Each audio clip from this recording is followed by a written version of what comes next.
Un tiempo con Dios para meditar todo el día, yendo por el camino contrario. Y leemos en el Evangelio de Lucas, en el capítulo 24, los versículos 13 y 14.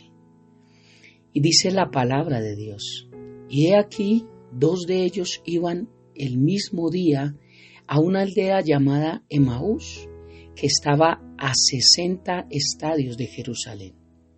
E iban hablando entre sí de todas aquellas cosas que habían acontecido, yendo por el camino contrario. Y este texto que nos narran los evangelios nos muestran este tema que se llama Camino de Emaús, acerca de estos discípulos de Cristo. No eran los 12 íntimos apóstoles, pero sí fueron de los que se discipularon con Jesucristo. Alguna tradición antigua señala a Cleofas como hermano de José, el esposo de María, pero esto no quiere decir que la Biblia lo diga, solamente es una tradición antigua que muestra a Cleofas como que tal vez pudo ser esta persona. Sin importar quién haya sido, lo importante es que fue discípulo de Jesús. Jesús lo discipuló, él conoció a Jesús, él vio a Jesús, él escuchó la voz de Jesús, él escuchó sus enseñanzas, junto con esta otra persona que no se nos da el nombre. Y camino a Emaús dice que iban 2 el mismo día. ¿Qué día? Fue el día en que resucitó Jesús. El día en que resucitó Jesús de entre los muertos, ellos iban camino a Emaús, iban yendo por el camino contrario, porque dice la palabra de Dios que estaba a 60 estadios de Jerusalén. Ellos estaban caminando contrario a Jerusalén. Jerusalén, ¿qué tipificaba para el Antiguo Testamento? Era el lugar donde estaba la presencia de Dios. Recuerda como el rey David decía: alzaré mis ojos a los montes, ¿de dónde vendrá mi socorro? Él estaba alzando los ojos al monte de Sión. Estaba mirando el lugar donde estaba el arca del pacto, donde estaba la presencia de Dios. Jerusalén era el lugar donde allí habitaba la presencia de Dios, porque para este tiempo, recordemos, él habitaba en el arca del pacto. Donde estaba el arca del pacto era donde estaba la presencia de Dios. Hoy en día sabemos que bajo el nuevo pacto no funciona así, pero estamos viendo cómo el contexto bíblico nos lleva a tener un principio para el nuevo pacto y poderlo ejercer en nuestras vidas. Yendo por el camino contrario, discípulos de Jesús, cada paso que daban se alejaban más de Jerusalén, se alejaban más del lugar donde estaba la presencia de Dios. Dice que a 60 estadios de Jerusalén, esto es aproximadamente 11 kilómetros. Dice, iban hablando entre sí de todas aquellas cosas que habían acontecido. Una caminata de domingo, piensa en eso. Iban discutiendo lo que había sucedido días antes, estaban discutiendo tal vez lo del pretorio, estaban discutiendo cómo fue castigado, cómo su rostro no tuvo parecer, cómo fue crucificado, y aunque le dijeron bájate de esa cruz, él no lo hizo, tal vez diciendo no tuvo el poder, tal vez él no era Dios. Me imagino hablando a los 2, ¿recuerdas de?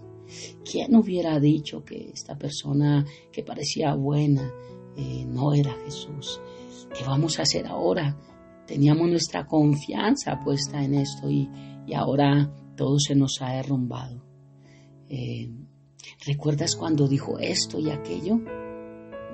Tal vez algunos salen de la iglesia hablando cosas hermosas de Dios, pero se pueden ir alejando poco a poco.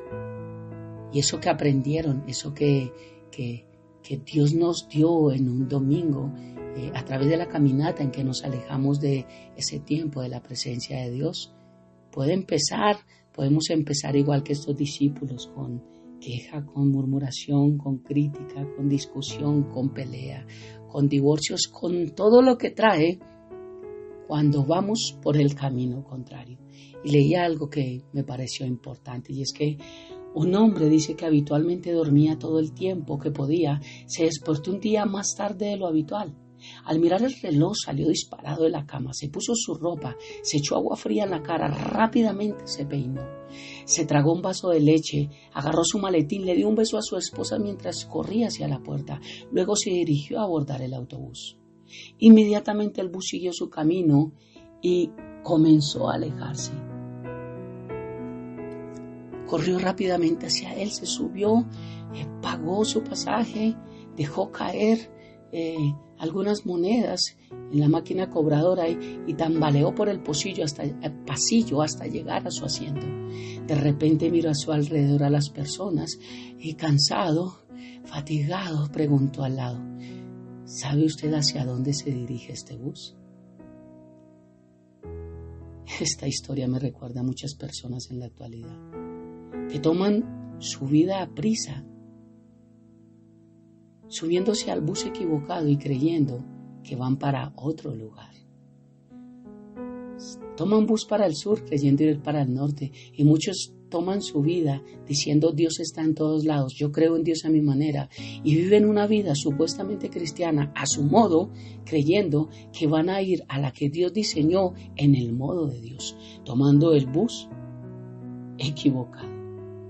Mi pregunta hoy sería: ¿sabes tú a dónde te diriges?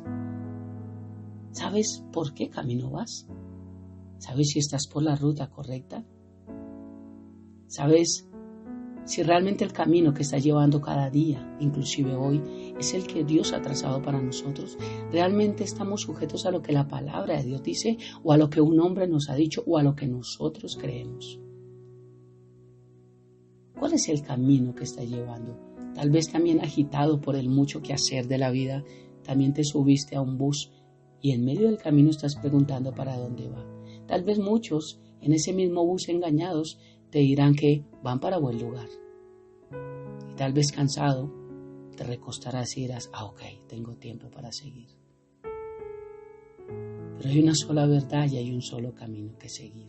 La palabra de Dios dice en Proverbios capítulo 16, versículo 9, que el corazón del hombre traza su propio rumbo, su propio camino, pero sus pasos los dirige el Señor. Esto me enseña que todos podremos o queremos, y de hecho tenemos caminos en nuestra vida. Pero cuando nuestra vida realmente depende de Dios, es Dios quien dirige nuestros pasos. Él nos enseña nuestro caminar, Él nos muestra cómo lo debemos hacer y nosotros debemos seguir esos pasos, porque Dios no los va a tomar por nosotros ni nos va a obligar a hacerlos. Y quiero que pensemos en algo como para ir resumiendo este tiempo con Dios para meditar todo el día. ¿Recuerdas cuando nosotros no usábamos GPS?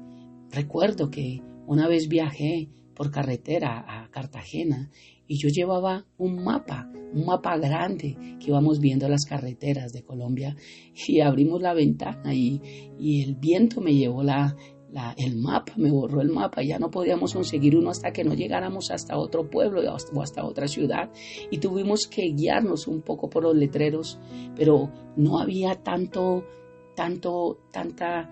visualidad de letreros como los hay ahorita. Estoy hablando de hace bastantes años atrás. Solamente habían mapas. Hoy en día existe el GPS, existe el Waze, Google Maps y otros que tal vez yo desconozco.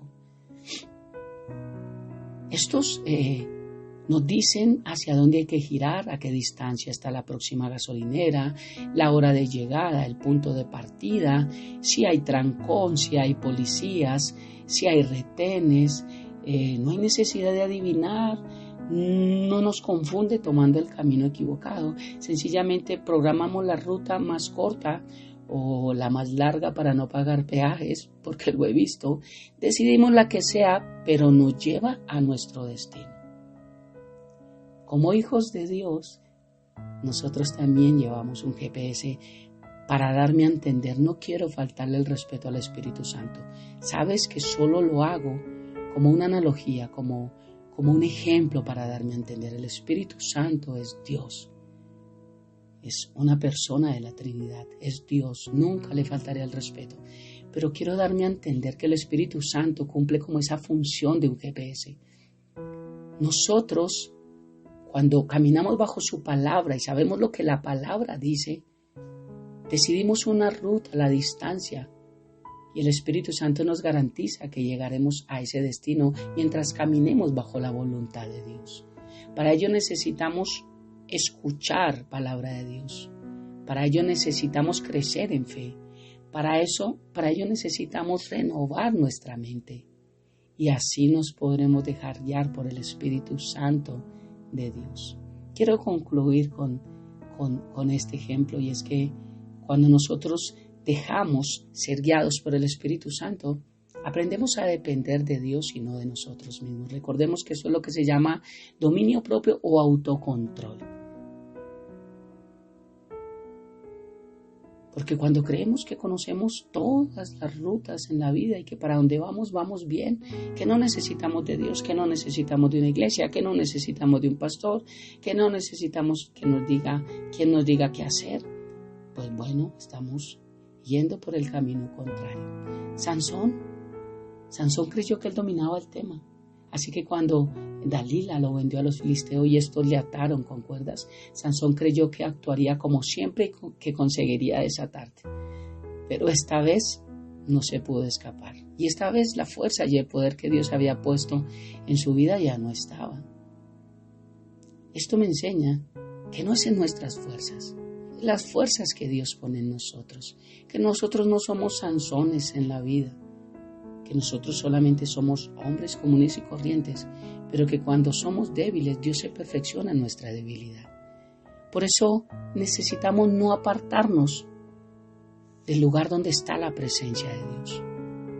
Concluyo nuevamente, como lo hablé ahorita. ¿Hacia qué dirección vas? ¿Qué camino has tomado? ¿Cuáles son tus pasos hoy en día? ¿Realmente tu relación con Dios está bien?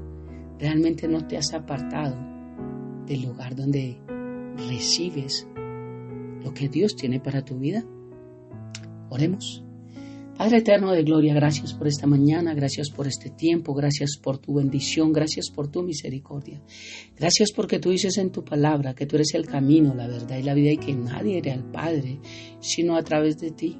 Todos tenemos un pensamiento, una creencia acerca de un Jesús, pero no todos conocemos la verdad, porque solamente la verdad es la que nos hace libres. Y quien no siente libertad, realmente no ha conocido la verdadera libertad. No haber conocido la verdadera verdad, valga la redundancia, pero es que la verdadera verdad es Cristo, porque el mundo habla de una verdad relativa y tú eres una verdad única. Gracias, Padre, por ayudarnos cada día a no desviar nuestro camino y a poder ver como Moisés esa zarza ardiente y poder calentarnos en tu presencia. Padre, oro por cada persona que ha ido por el camino contrario, que se ha desviado, que se ha apartado, que no ha vuelto a buscar de ti, que no quiere saber de ti, que busca de ti a su manera, y eso es otra equivocación. Padre, que seas tú hablando. Tu palabra dice que tú convences de pecado, justicia y de juicio. Oramos por cada uno de ellos que un día caminaron contigo y otro día están desilusionados, como los de Camino a Emaús, hablando de algo que no conocen. Te amamos, Padre, y te bendecimos y dejamos esta mañana, este día en tus manos, habiendo orado a ti. En el nombre de Jesús y bajo el poder de tu Santo Espíritu. Amén y amén. Un abrazo gigante para todos.